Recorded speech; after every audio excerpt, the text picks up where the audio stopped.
half a century, Veterans Day in the Bay Area has always been observed by an unusual fraternity of former soldiers known as the Last Man's Club. Well, at today's party, Albert Furr finally became the club's last man, having outlived his 31 fellow veterans. The celebration took place at Brookside Hospital, where the 96-year-old civic leader is recuperating from surgery. Furr and the other veterans started the club on Armistice Day in 1932 on a lark as a way to have some fun once a year. Today, the surviving veterans said that the honor of being the last man was really beside the point. I think it was a great organization. I think we had a lot of fun. But that was because we were all ex-Army or Navy men. And it was just a case of getting together. We were out for a good time. The hell with any honors or anything else.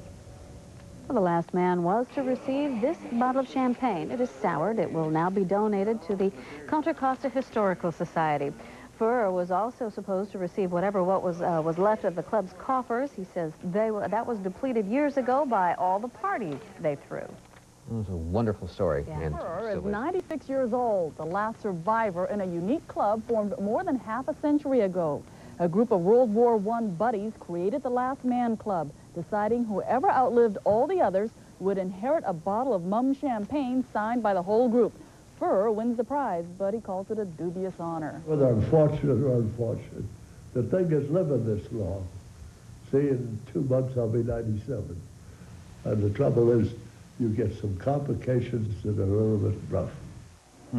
Well, the vintage champagne, by the way, is no longer drinkable. They call Albert Furr the last man. The Richmond veteran has outlived all his buddies, the buddies he fought with in World War I. Today, he was the guest of honor at the annual Veterans Day Parade. Ben Williams has the story of one of the few still around who fought in the war to end all wars. Al Furr is 96 now and has outlived all his closest friends. His friends were 35 other men, all veterans of World War I, who formed a Last Man's Club more than half a century ago, and Al is the last one left. We met once a year, and the next time we met would be at a funeral. Al was drafted in 1917 and went to France. He said he missed most of the shooting war because he spoke German. The reason I was such a success was I came from a German family and I could speak German, and they were looking for interpreters. When he got back from the war, he settled in Richmond, opened a successful office supply business, and in 1932 joined a group of vets from his American Legion post to form the Last Man's Club. They met once a month. They never talked about the war, he says. He says mostly they discussed civic affairs. The second year, they bought a bottle of champagne and vowed the last man alive should drink it in memory of all the rest. And one by one, they all died away. The last one died earlier this year. Anita, Al's wife of 67 years, died 4 years ago. But Al has outlived even that bottle of champagne, which is soured and evaporated to half a bottle. So for this year's party, they had to buy a new bottle of bubbly. What accounts for his long life? Oh, I did everything that every average guy would do. I didn't turn down anything.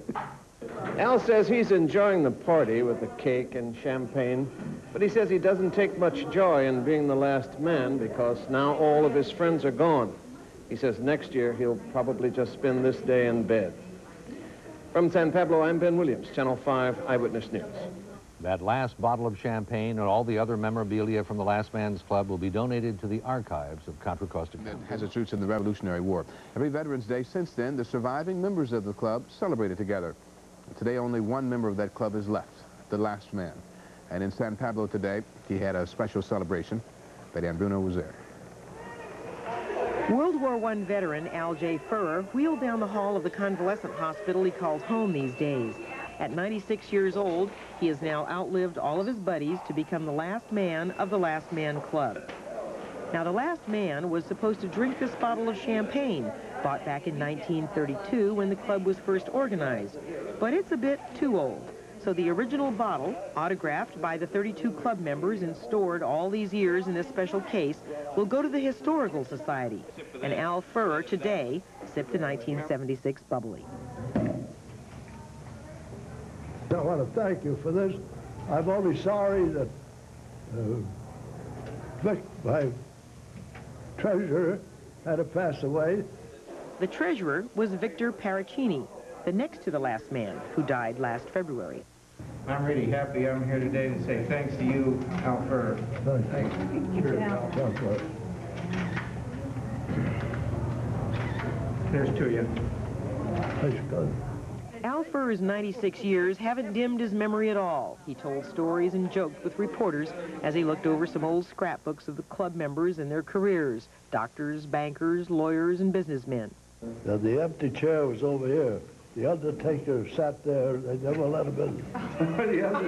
Nobody wanted to sit there, so. Every Veterans Day, the club members met to swap war stories and count survivors. Losses were duly logged. As the names were scratched out, they were numbered, first, second, and so on, down to today and the last man. As for Al Furr's advice on wars today, he says if we keep on going in the way we're headed, somebody's going to get a good one. With the weapons today is, oh God, I'm telling you, we never could imagine having anything like that. Look at how they're shooting them now up into the space and all. We don't need all that. What we need is farmers and people to create energy. Those two things. One of the original ideas of the Last Man Club was for everybody to put aside some money so the last man would have a little legacy. Well, today when Al Ferrer asked what happened to that bag of money, he was told, you guys spent it all on parties. In San Pablo, Betty Ann Bruno for the 10 o'clock news. On behalf of my father, who always said he would be really happy if you were the last man. Furr, ironically, wishes all his 31 buddies were there to enjoy the occasion. But this year, what they brought together for this publicity, it's too bad these guys can't wake up in their graves and read what's coming up. You know what I mean? He never expected to outlive the others. No, because we had younger men, much younger than I was. And with a wink, he says he hasn't exactly lived a holy life. For Furr, it's a bittersweet feeling to be the last man. He's hoping, though, to be around for many more armistice days to come. In San Pablo, Betsy Gebhardt, KICU, TV 36 News. Furr is donating the famous Last Man's Club champagne bottle to the Contra Costa County Historical Society.